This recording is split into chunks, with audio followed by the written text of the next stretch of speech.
न्याय मंत्री गधे कहानी के लेखक का नाम सुदर्शन जी था।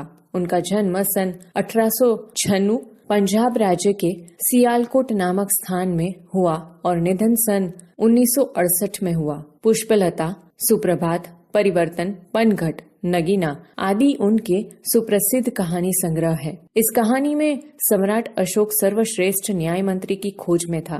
शिशुपाल से मुलाकात होने पर उसकी योग्यता देखकर उसे न्याय मंत्री बनाया। न्याय न राजा देखता है न रंग, न्याय तंत्र पर विश्वास दिलाने के लिए यहाँ प्रयास किया है। संध्या का समय था, चारों ओर अंधकार फैल चुका था। ऐसे में किसी ने बाहर से घर का दरवाजा खटखटाया।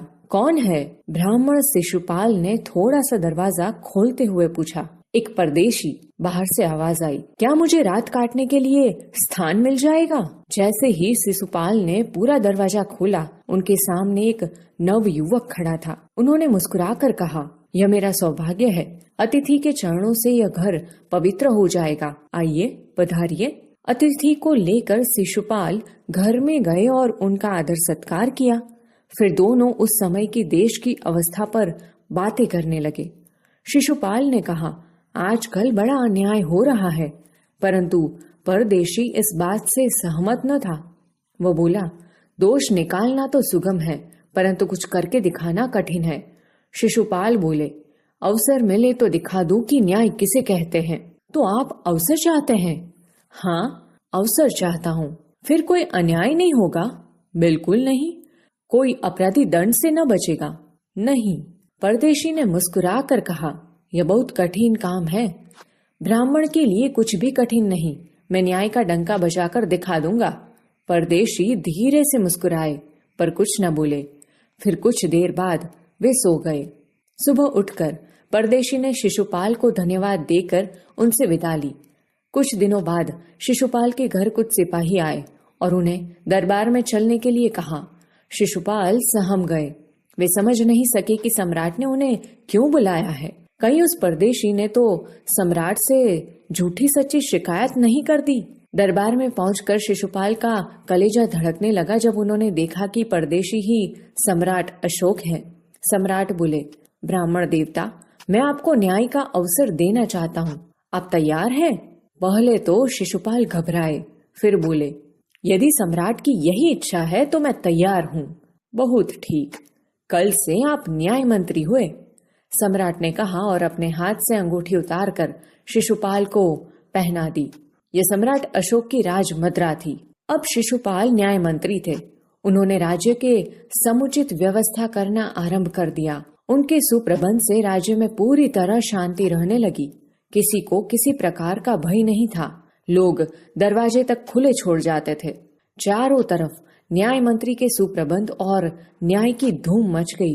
लगभग 1 महीने बाद किसी ने रात में एक पहरेदार की हत्या कर दी। सुबह होते ही यह बात चारों तरफ फैल गई। लोग बड़े हैरान थे। शिशुपाल की तो नींद ही उड़ गई। उन्होंने खाना पीना छोड़कर अपराधी का पता लगाने में रात दिन एक कर दिया। बहुत प्रयत्न करने के बाद जब अपराधी का पता चला तो शिशुपाल के आश्चर्य का ठिकाना न रहा। स्वयं सम्राट ने उस पहरेदार की हत्या की थी। सम्राट को अपराधी घोषित करना बहुत ही कठिन काम था। शिशुपाल करे भी तो क्या करे? एक और वे न्याय मंत्री थे और दूसरी ओर सम्राट के सेवक। परंतु न्याय की दृष्टि में सम्राट और साधारण व्यक्ति में कोई अंतर नहीं होता। अगले दिन शिशुपाल दरबार में पहुंचे। सम्राट अशोक सिंहासन पर बैठे हुए थे। आते ही उन्होंने शिशुपाल से पूछा, अपराधी का पता चला? न्याय मंत्री ने साहस पूर्वक कहा, जी हाँ, चल गया। तो फिर उसे उपस्थित करो। न्याय मंत्री कुछ रुके, फिर अपने उच्च अधिकारी को संकेत करते हुए बोले, धनवीर, इन्हें गिरफ्तार कर लो, मैं आज्ञा देता हूं। संकेत सम्राट की ओर था। दरबार में निस्तब्धता छा गई। सम्राट का चेहरा क्रोध से लाल हो गया। वे सिंहासन से खड़े हो गए और बोले, इतना साहस?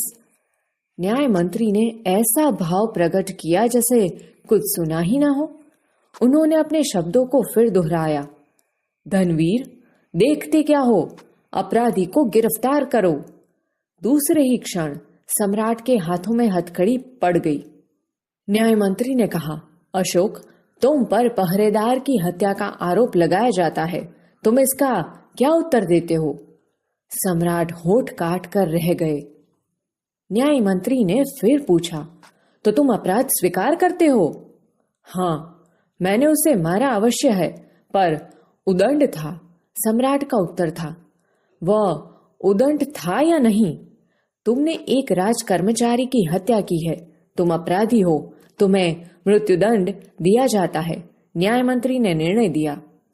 सभा में सन्नाटा छा गया। न्याय मंत्री का निर्णय सुन सम्राट ने सिर झुका लिया। वे तो स्वयं शिशुपाल की परीक्षा में सफल हो गए थे। सम्राट का हृदय ऐसे व्यक्ति को पाकर गदगद हो रहा था।